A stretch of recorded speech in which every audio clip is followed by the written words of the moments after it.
Vamos a dar paso a la temática de enfoque de derecho en la educación a cargo de Jimena Burgueño, quien es actualmente jefa de la División de Promoción y Resguardo de Derechos Educacionales de la Superintendencia de Educación Escolar, psicóloga de la Pontificia Universidad Católica de Chile, con estudios de doctorado en Psicología Educacional, Universidad Libre de Berlín y formación en Convivencia Escolar y Formación Ciudadana. Bien, buenos días a todos, a todas. Me voy a poner por aquí para no... qué bueno para nosotros tener esta oportunidad de compartir esta mañana con estudiantes, docentes, sostenedores, como decía Manuela, porque la verdad es que estos cambios grandes en educación, si no los hacemos entre todos, es muy difícil. Y yo diría que, como vamos a ver en algunas cosas, hay cambios que son bien importantes en términos de incluso de paradigma, de cómo uno entiende los niños, la vida, el mundo, etc. Y no hay otra forma de hacerlo que no sea a través del diálogo, de la reflexión y de las posibilidades que tengamos en realidad de entender otros puntos de vista. Quienes trabajamos en educación probablemente nunca podemos bajar la guardia y tenemos que estar siempre atentos y dispuestos a conocer otras perspectivas, porque los chiquillos van cambiando, porque la sociedad va cambiando, las instituciones van cambiando. Entonces, de verdad agradecer y invitarlos a que nos quedemos en el conversatorio para poder discutir, porque en esto vamos, tanto Manuela como yo estamos poniendo algunas cosas, pero necesitamos también escucharlo para poder también retroalimentar lo que nosotros hacemos. Esta ponencia tiene un poquito más quizá de la información que viene de los mismos docentes, de los mismos estudiantes y de los apoderados, porque la división de la cual me toca estar a cargo tiene que ver con la relación con la ciudadanía, con las comunidades educativas, tanto con sus problemas, con sus reclamos, como también con sus buenas prácticas. Entonces, vamos a mirar ahora, después del marco normativo que ha puesto Manuela, cómo se vive un poco esto en las escuelas de hoy. Lo primero, solo 3 láminas, pero para poder señalar cuáles son las premisas y qué es lo que nosotros asumimos en relación al vínculo que existe entre educación y enfoque de derecho. Pero no me quiero detener porque el enfoque de derecho es bien amplio, sin embargo, por lo menos tener 3 supuestos con los cuales nosotros hoy día trabajamos, tanto en nuestra interpretación normativa como en las orientaciones que estamos dando a las comunidades. Por una parte, asumimos que la educación es un derecho. Es un derecho inalienable, digamos, para todos los sujetos que habitan en nuestro país. Nosotros somos un Estado que ha ratificado los tratados de derechos humanos, que hemos firmado la Convención del Niño y como Estado tenemos que hacernos cargo. Por lo tanto, eso es algo que nosotros tenemos incorporado en nuestra política, digamos, y trabajo con las comunidades. Es un derecho humano central para la realización de la persona, es un derecho denominado sustantivo, decía también recién el rector, ¿no?, de la universidad, pues es un derecho social, económico y cultural, pero también un derecho civil y político. Ese es un piso para nosotros que no podemos transar. Y por tanto inherente a todas las personas por el solo hecho de serlos, en igualdad de oportunidades y sin discriminación. Pero también señalar que no solo los estudiantes, también los docentes, también los inspectores, los asistentes de la educación, las educadoras de párvula, son sujetos de derecho que participan en una comunidad. Y quiero solo darme unos minutos en este punto, porque también a propósito del enfoque de derecho, sobre todo en el ámbito de la educación, se ha levantado, ¿no?, un poco la polémica o a veces la discusión, bueno, ¿dónde están los deberes de los niños? ¿Por qué hablamos solamente de los derechos? ¿Y dónde están los derechos de los docentes? Etcétera. Y efectivamente es así. Todos los sujetos que están en una comunidad educativa y en todas partes gozan, digamos, o tienen el mismo derecho a ejercer. Sin embargo, sí hay una diferencia, porque los adultos somos garantes.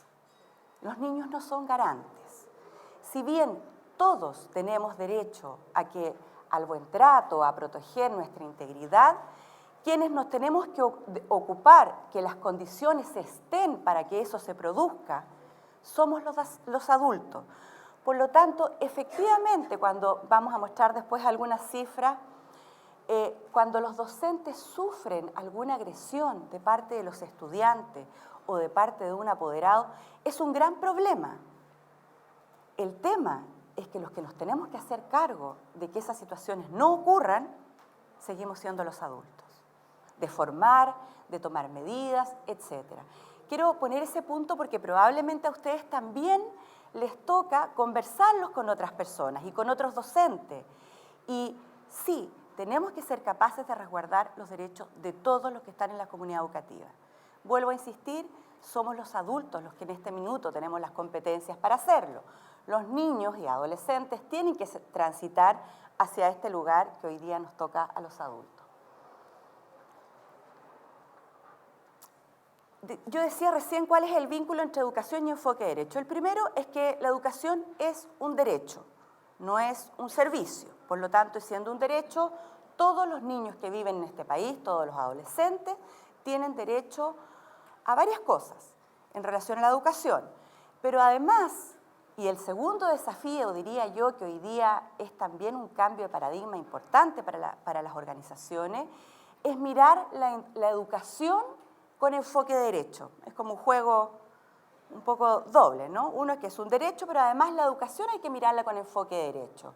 Es decir, respetando los derechos que la Convención enfatiza en relación a los niños, niñas y adolescentes, que es resguardar su integridad física, psicológica, moral, que tienen derecho a participar, que van avanzando en autonomía, por lo tanto cada vez tienen más posibilidades de decisión, que no pueden ser discriminados en términos generales.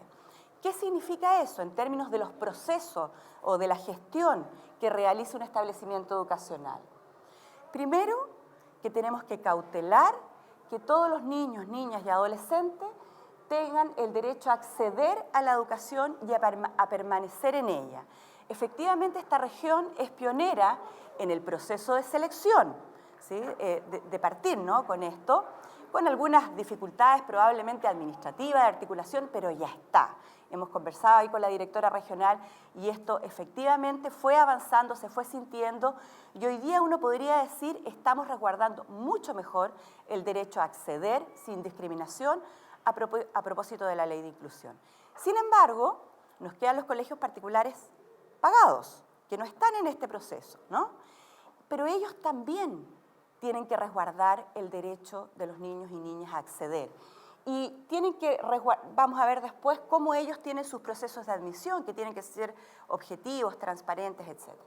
Bueno, pero además necesitamos que tengan un derecho a la educación de calidad. Quiere decir que los programas hoy día puedan recoger sus costumbres, sus intereses propios de la comunidad, de la región. Que además los procesos de aprendizaje y de evaluación estén basados en los derechos humanos.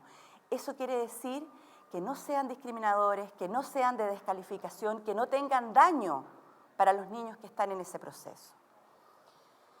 Entorno amable, seguro y saludable y, por supuesto, un tercer elemento que tiene que ver con el respeto en el entorno de aprendizaje, respeto a la identidad, y aquí efectivamente cabe hoy día el respeto a la identidad de género, que es el tema que ponía Manuela recién.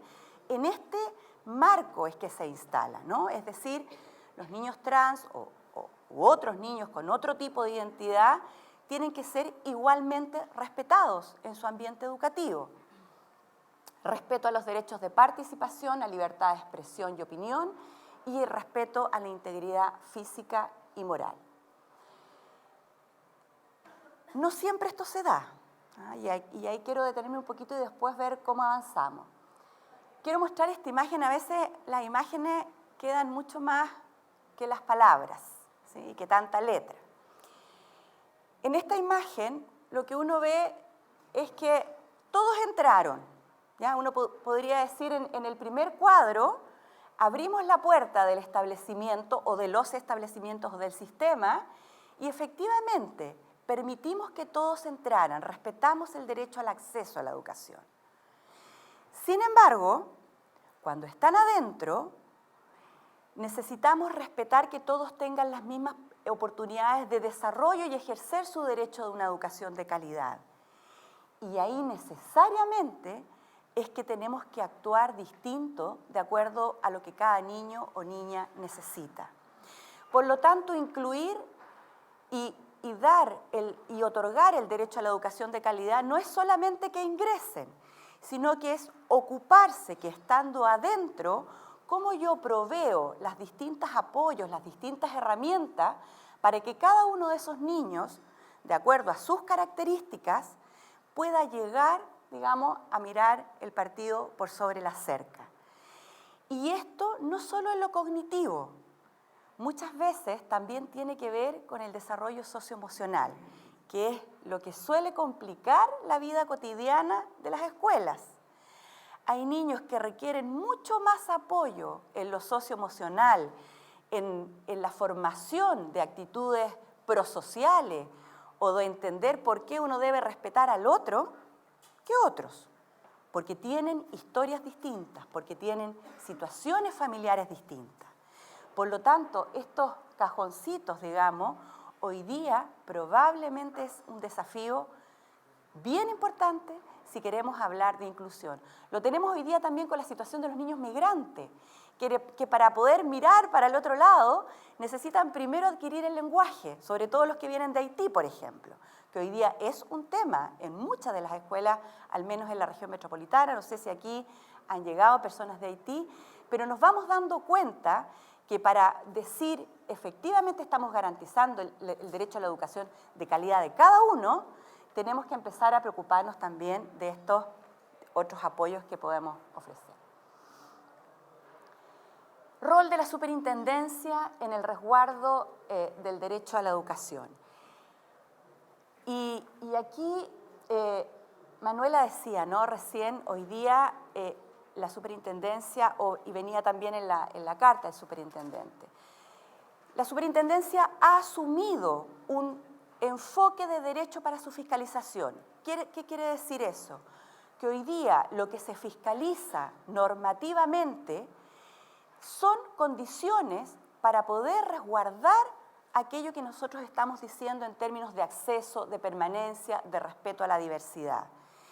Para resguardar la integridad física, psicológica de los niños, necesitamos tener una infraestructura, recién como decíamos en educación de párvulo, que pueda efectivamente resguardar la integridad no solo de los estudiantes, también de los docentes y de todas las personas que están. Por eso, y aquí quiero darle un valor, ¿no?, al tema de la fiscalización, por eso que nos preocupa mirar cómo está la infraestructura, que los extintores estén en su lugar, porque el momento que ocurre un accidente se tienen que ocupar, que las escaleras tengan las gomas necesarias, porque a veces se dice, ¿por qué tanto fiscaliza la superintendencia? Porque son condiciones que vamos a ver permiten finalmente resguardar lo que estamos diciendo que vamos a resguardar como Estado y como sociedad. Y en ese marco es que efectivamente dentro de nuestras funciones está la orientación, la información. También tenemos la facultad de poder interpretar la ley de manera de poder señalar con mayor precisión qué es lo que se requiere hacer en una comunidad para resguardar los derechos, la fiscalización normativa y también del uso de recursos, que tiene que ver con cómo aseguramos que los recursos que ponemos todos los chilenos y el Estado entrega a las comunidades educativas se utilizan efectivamente para fines educativos, que los chicos que están en una situación de mayor vulnerabilidad y por lo tanto tienen una subvención preferencial, que reciban esos apoyos, digamos, para poder potenciar su desarrollo. De alguna manera son recursos que tienen que ser utilizados en estos cajoncitos que yo mostraba en la imagen para que ocurra lo que tiene que ocurrir, digamos. También nos hacemos cargo de la gestión de reclamos y denuncias, no solo de los apoderados, también de los docentes y de los asistentes de la educación. Y esto es bien importante, porque docentes, asistentes de la educación, inspectores, también directores, también son garantes al interior de la comunidad educativa de que esa comunidad tenga las condiciones para resguardar los derechos de las distintas personas que ahí participan. Cuando un docente reclama porque no hay suficiente material, porque no hay suficientes profesores para atender una cantidad de niños, está garantizando que ahí se cumplan los derechos de las personas que ahí están. Y por supuesto también tenemos dentro de nuestras facultades la sanción cuando los establecimientos educacionales vulneran la normativa.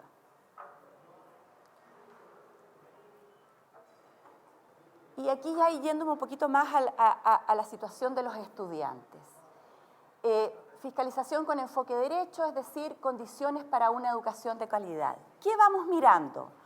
Vamos mirando, en términos del acceso, que los procesos de admisión, les decía yo, sean objetivos, transparentes y no discriminatorios. Es decir, que nadie, porque sus padres son separados, porque viene de una religión específica, porque tiene una orientación sexual distinta a la heterosexual, pueda ser impedido de ejercer su derecho a la educación. Hoy día, con el sistema ya implementado, el nuevo sistema de admisión, esto es bastante más universal y menos discriminatorio. Sin embargo, tenemos que seguir atentos a que esto ocurra para todos los niños, digamos, independiente de la dependencia o del financiamiento. Permanencia, es decir, que reciban la atención y educación adecuada, oportuna, inclusiva durante toda su trayectoria educativa. Y aquí entran las medidas disciplinarias. Porque si bien en muchos casos, y esto va a pasar, en la medida que las comunidades son cada vez más inclusivas porque tienen un proceso de admisión más abierto, probablemente la complejidad va a estar cuando estén adentro. Y lo que hemos visto es que las medidas disciplinarias que hoy día se reclaman, en general, son medidas que tienden a la exclusión.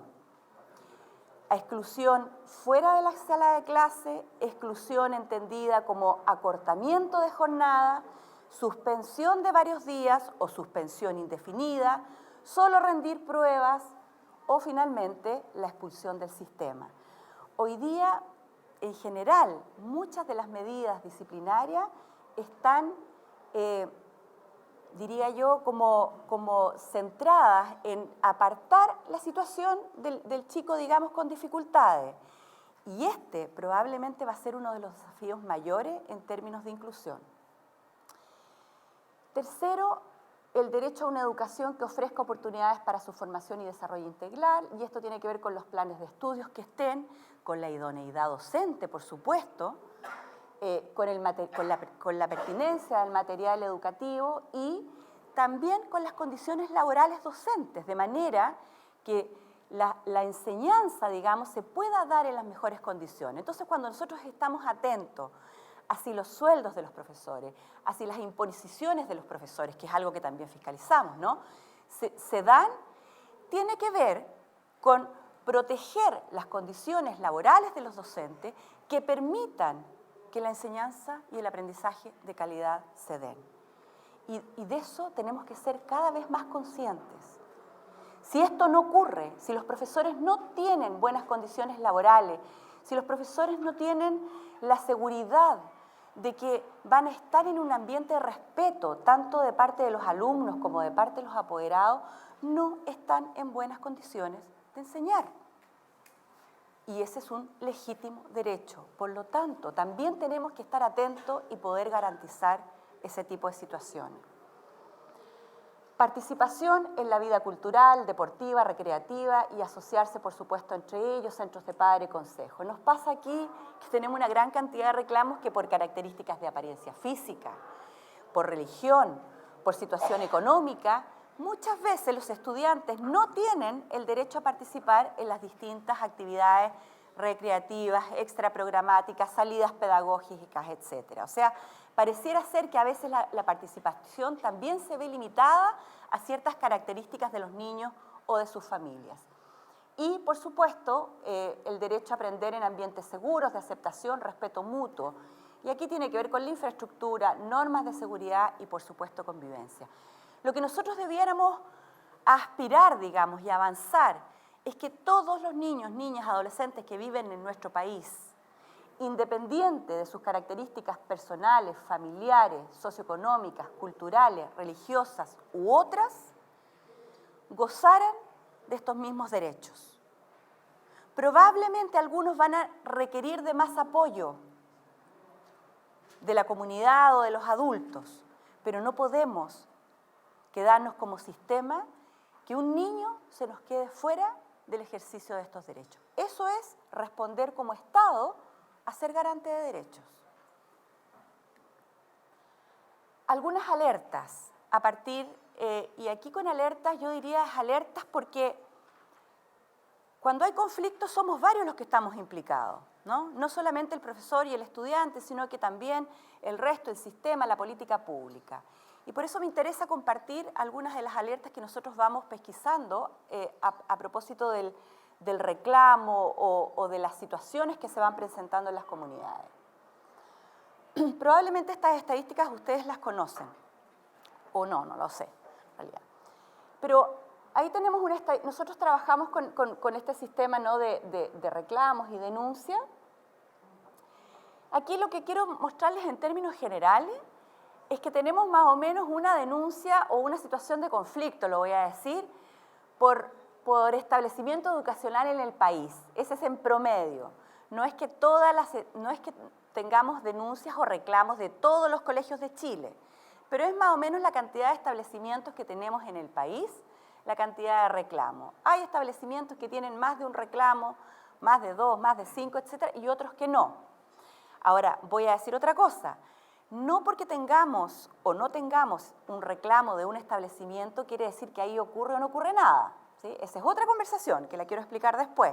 Sin embargo, sí es un número relevante, porque detrás de un reclamo, de una denuncia, hay un conflicto donde hay varias personas afectadas en una comunidad. No solamente el niño, la familia que reclama, también hay un profesor, también hay una situación que se gatilló y que obviamente está afectando en el bienestar de las personas que trabajan en esa comunidad. Y lo otro que quiero ahí, mostrarles es que se da en los distintos niveles. También tenemos situaciones, incluso antes de la Intendencia de Educación de Párvulo, en el nivel parvulario, probablemente es donde más tenemos, es de primero a cuarto, pero también tiene que ver porque los padres están mucho más presentes, atentos a las situaciones de sus hijos y por lo tanto presentan más situaciones de reclamo. Esta presentación la puedo compartir, dejar, así que por si no quieren después los datos. Esta cifra es preocupante porque la mayor cantidad de reclamos, 40%, tiene que ver con situaciones de maltrato. Y eso sí es preocupante, porque al año, digamos, y estas son las denunciadas, las reclamadas, ¿no? Y esta tiene que ver con los estudiantes, después voy a mostrar otras. Y también que se da, digamos, más o menos igual en los distintos, donde más se da en la enseñanza básica, probablemente tiene que ver también, vuelvo a insistir, porque los padres están mucho más atentos a lo que ocurre con los niños, a pesar de que las noticias lo que más muestran son los estudiantes de la media. No sé si se han fijado, pero en general las peleas, digamos, que aparecen son las de la media. Pero fíjense que de la básica hay el doble. Aquí yo lo separé por ciclo para poder hacer algunas distinciones.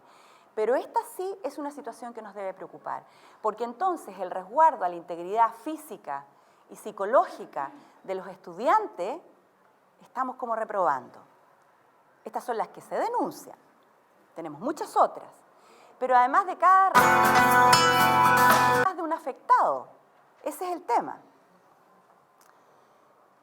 Un segundo tema de denuncia o de reclamo, de conflicto que uno puede ver, ¿ya? Y yo aquí quiero sacarlo de la denuncia, sino que son situaciones de conflicto que se están viviendo en las escuelas y en los liceos.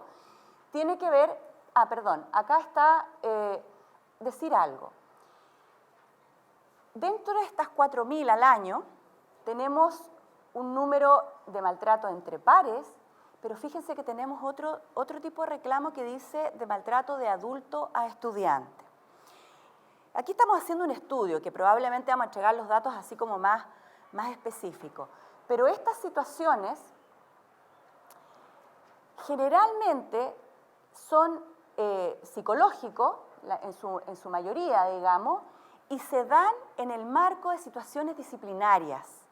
Pareciera ser que hoy día el tema de la disciplina, del control de los niños, digamos, dentro de una sala de clase, es un desafío importante, que nos está costando a los adultos poder manejarlo. Y muchas de estas situaciones acusadas o reclamadas como maltrato de adulto-alumno están insertas en una situación de manejo disciplinario. No es que el profesor se levante, digamos, a maltratar al estudiante o algo así, sino que están señaladas como en una situación de conflicto donde aparece la humillación, la descalificación o la agresión verbal, digamos. Pero sí nos debe preocupar que también aparecen situaciones de agresión física.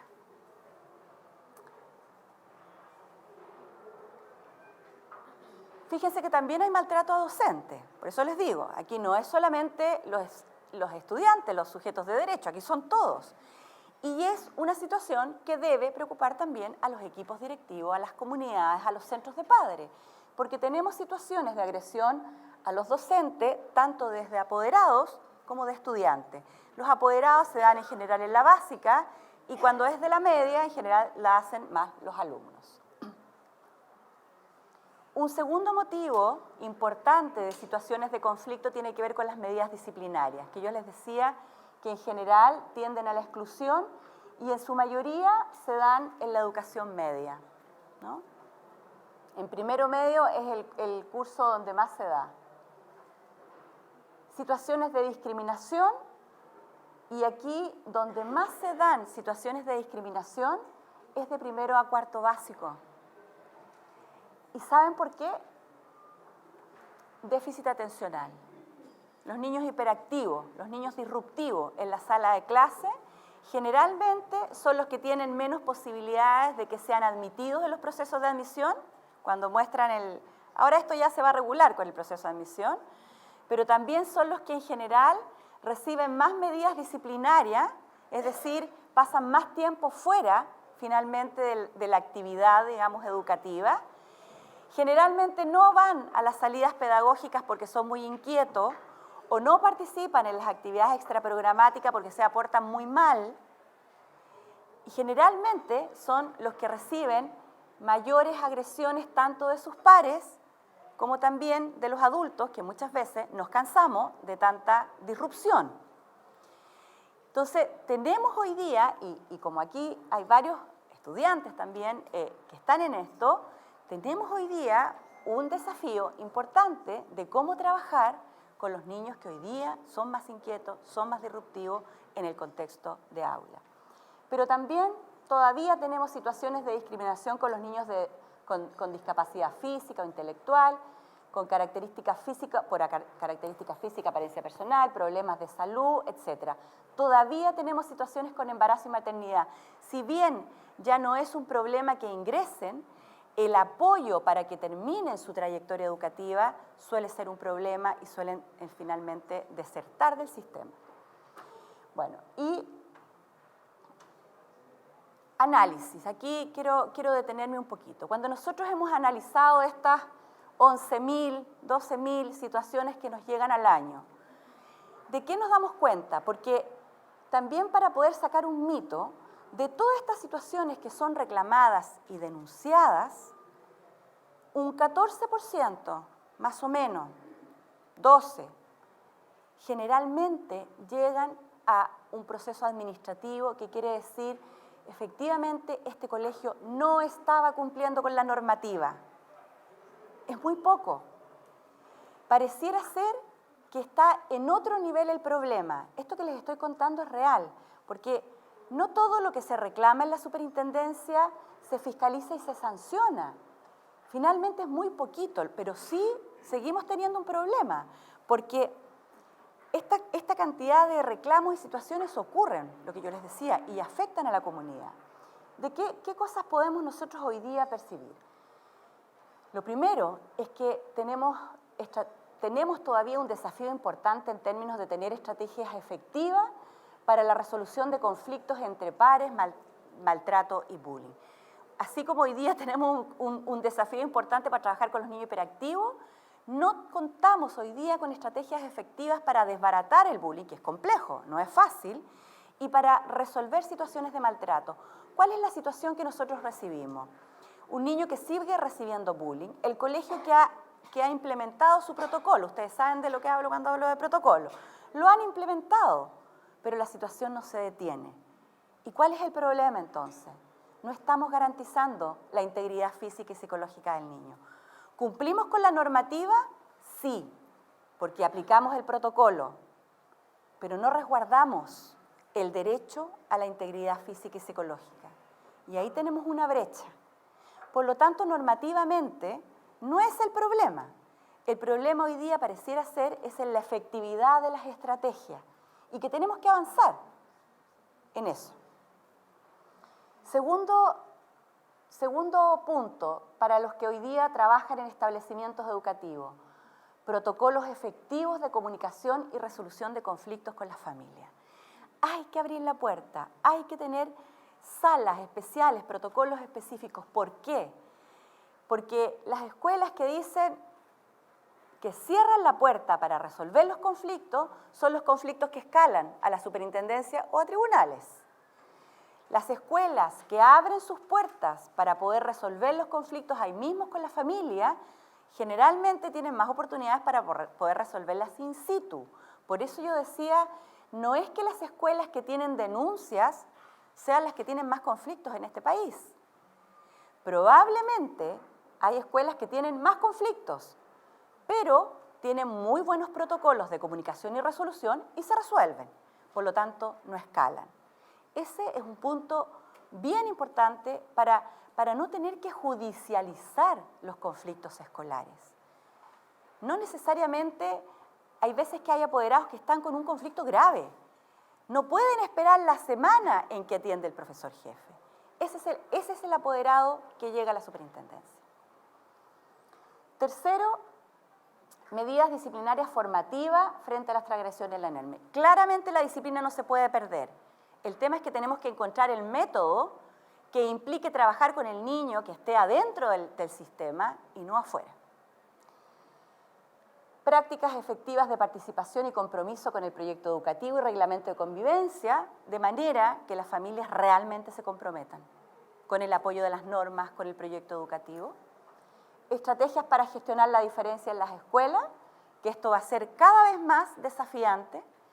Y, por supuesto, una gestión de las instancias que la ley obliga, como los consejos escolares, comité de buena convivencia, encargado. Ahí me quiero detener un poquito después en eso.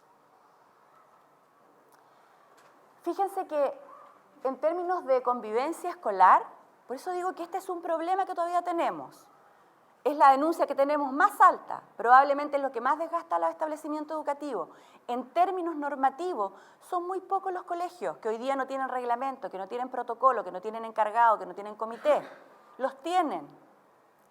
El problema es que las situaciones no se detienen. Los protocolos, y aquí me quiero detener en esto, porque probablemente es lo que más hoy día salta. Un protocolo de actuación frente a situaciones de violencia no se puede dar por terminado hasta que la situación de violencia no ha terminado. Si tiene 5 pasos, porque esas son las definiciones, y uno dice, ya hice los 5 pasos, no es suficiente. Y es ahí donde tenemos un problema, porque es más allá de la normativa. Esto tiene que ver con si el protocolo es para detener una situación de violencia, para resguardarla, no nos podemos detener hasta que se detenga. ¿Y quién mejor que el mismo niño afectado o la madre o la familia afectada para decir, sí, esto se acabó, ya mi hijo viene con plena confianza al establecimiento educacional? Recién ahí podríamos decir el protocolo fue efectivo o se termina. Y en términos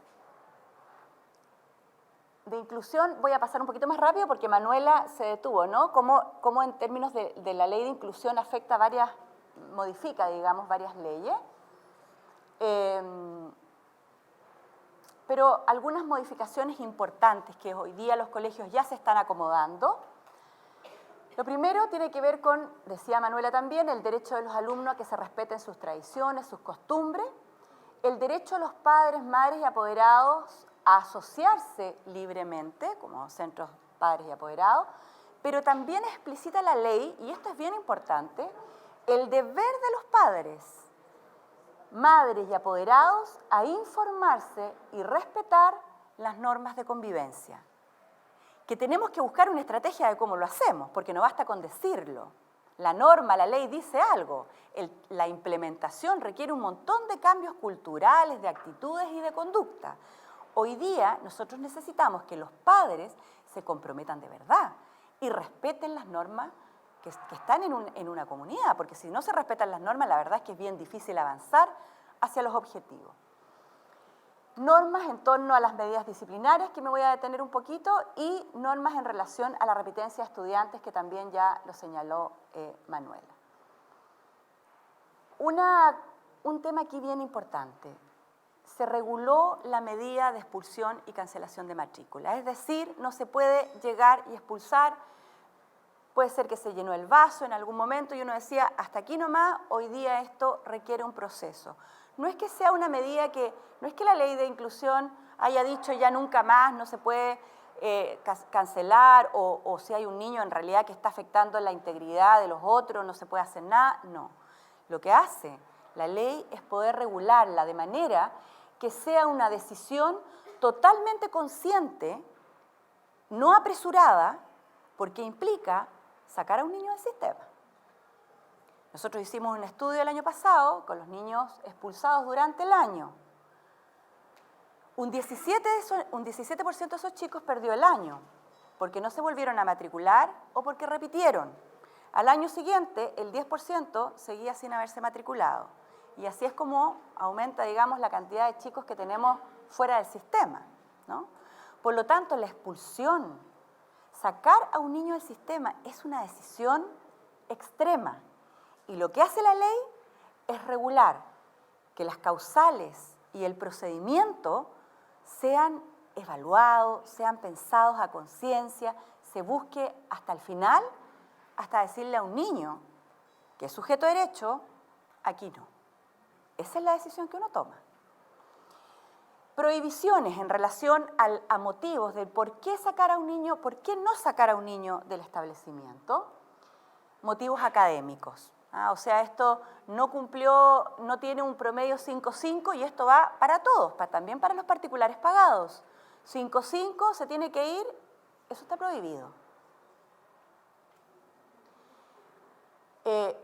Porque no tiene textos útiles o uniformes, ni un sentido. O sea, no es razonable.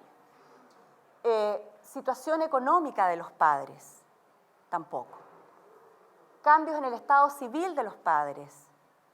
¿Qué culpa tiene el niño? De que sus padres se hayan quedado cesantes, de que hayan decidido separarse.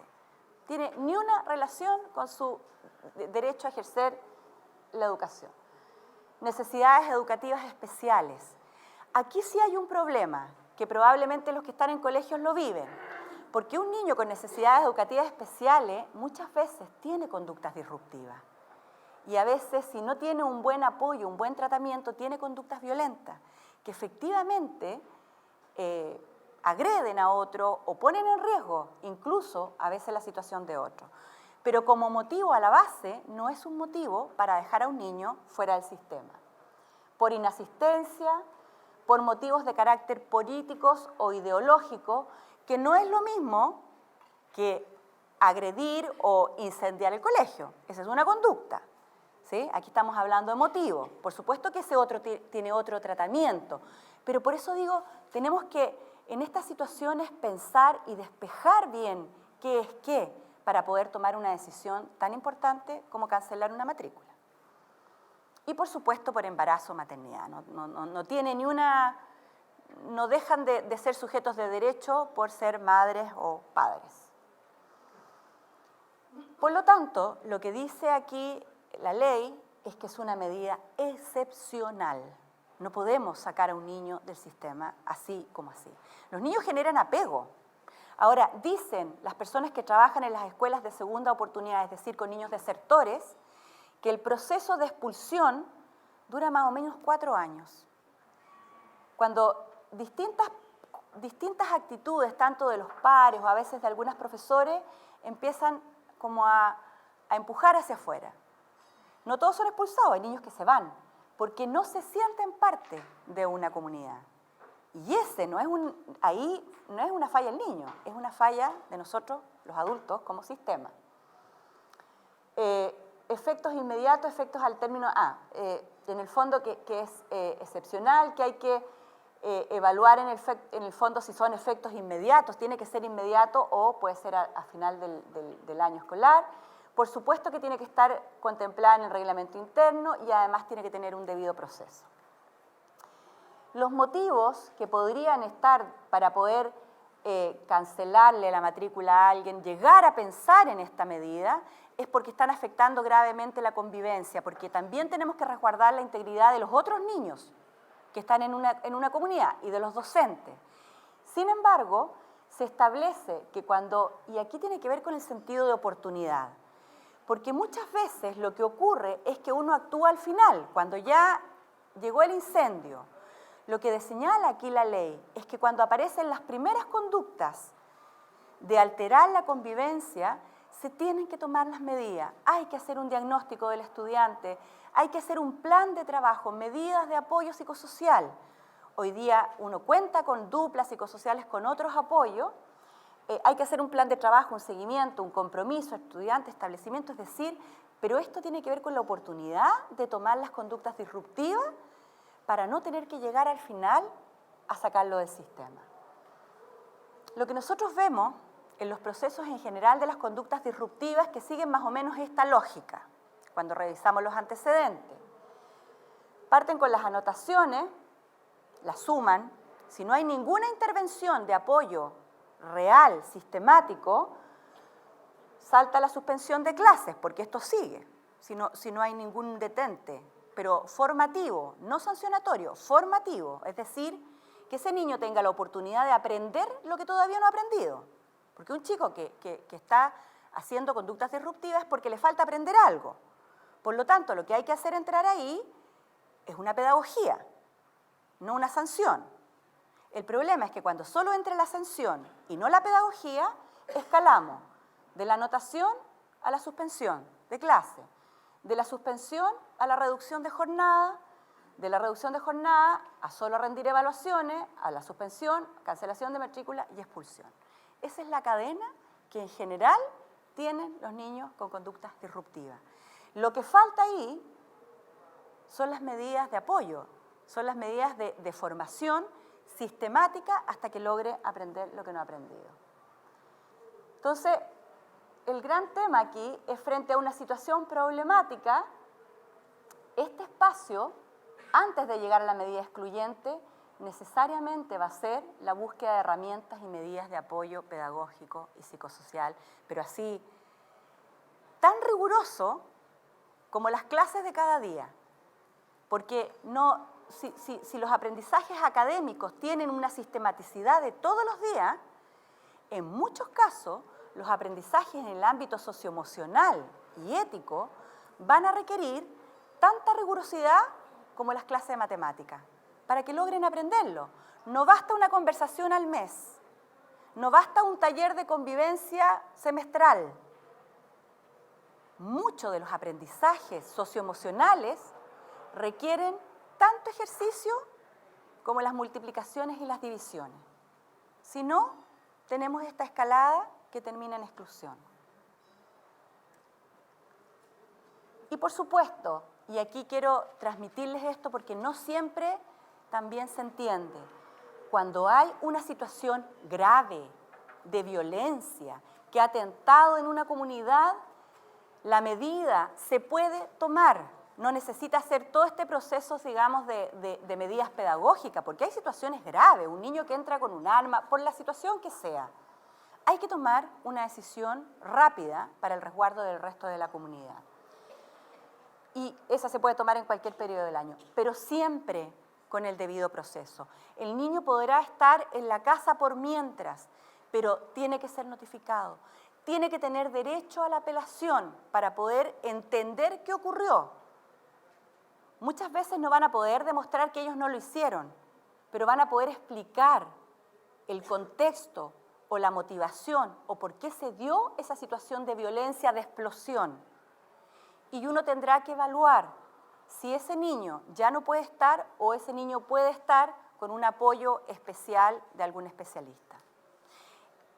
La situación que sea, es necesario hacer el proceso, vuelvo a insistir, que no tiene que ver con un trámite administrativo de contar los días, tiene que ver con darse el tiempo para respetar las etapas de evaluación, porque esta decisión que estamos tomando de sacar a un niño fuera del sistema es una decisión súper grave, que hay que tomarla a veces, pero al menos que uno diga, esta fue realmente pensada, reflexionada, y no había otra forma de hacerlo que fuera sacar al niño del establecimiento. Por último, y para terminar, a mí me encantaría que en el conversatorio conversáramos esto, porque son puros desafíos que tenemos. Pero tres desafíos que yo quisiera marcar, ¿no? Porque sin duda ya hay establecimientos educacionales que han avanzado y que tienen preciosos proyectos de apoyo a los niños con dificultades, instancias de mediación, de resolución de conflictos y muchas cosas que resultan. Tenemos que mirar el vaso lleno para poder sacar las mejores experiencias para llevar a aquellos lugares que aún faltan. Lo primero, les decía yo, procesos eficientes de gestión de la convivencia que promuevan el desarrollo de competencias en docentes, directivos y asistentes de la educación, la formación integral de los estudiantes y una cultura inclusiva. Muchos de los que hoy día somos adultos venimos de una formación más bien autoritaria, que no nos explicaron mucho cómo uno educa en empatía, en toma de perspectiva, en resolución de conflictos. Sin embargo, hoy día tenemos que hacer el ejercicio de ponerlo eso en pedagogía para poder enseñarlo a otros. Tenemos un desafío de verdad de aprender de disciplina formativa. Pero además, y aquí es como un mensaje, ¿no? Que muchas veces lo recibimos del encargado, no basta con nombrar un encargado de convivencia escolar que trabaje solo para resolver los problemas de convivencia. O sea, el pobre encargado muchas veces de convivencia escolar que tiene 10 horas en una oficina, la verdad es que mago sin magia. O sea, el encargado en realidad, el rol es movilizar a la comunidad para que todos aprendan y se pongan de acuerdo esta cantidad de adultos para poder organizar el mejor ambiente de formación y de aprendizaje para los estudiantes. Desarrollo de estrategias para el manejo de las diferencias y resolución de conflictos en los distintos niveles, de todas maneras, porque la inclusión llegó para quedarse, digo yo. O sea, hoy día, con el proceso de admisión que tenemos, las salas van a ser cada vez más diversas, cada vez menos uniformes. Por lo tanto, la gestión de la diferencia es como debiéramos tener un curso, digamos así, específico de cómo manejar la diferencia. Y eso significa mucha mediación entre los mismos niños, entre los docentes, porque al haber distintos niños con distintos intereses, distintas historias, es necesario ponerse de acuerdo en muchas cosas. Si no son todos iguales, si no vienen todas las familias del mismo sector, la cantidad de diálogo que se tiene que dar para ponerse de acuerdo es mucho mayor. Y tercero, trabajo interdisciplinario. Eso significa que cuando tenemos una dupla de apoyo psicosocial, que cuando tenemos un PIE, no es que el niño vaya por los distintos box y el niño se movilice por los distintos especialistas. Significa que al espacio educativo se traen las competencias del asistente social, del psicólogo, del fonoaudiólogo, del profesor especialista en temas cognitivos. Se traen esas competencias al conjunto de los adultos que trabajan en el sistema. Porque sacar al niño a los distintos espacios especialistas ya está comprobado que no aporta. Podrá estar un ratito para conocerlo con mayor profundidad, pero la gracia está hoy día del trabajo interdisciplinario en que las competencias de los distintos profesionales que están participando en la comunidad educativa se entrelacen, que se compartan las miradas, que no quede la mirada del psicólogo y del educador aparte, que puedan llegar a un conocimiento común que favorezca avanzar en estos desafíos que tenemos en relación a los niños. Gracias. Eso. Chao.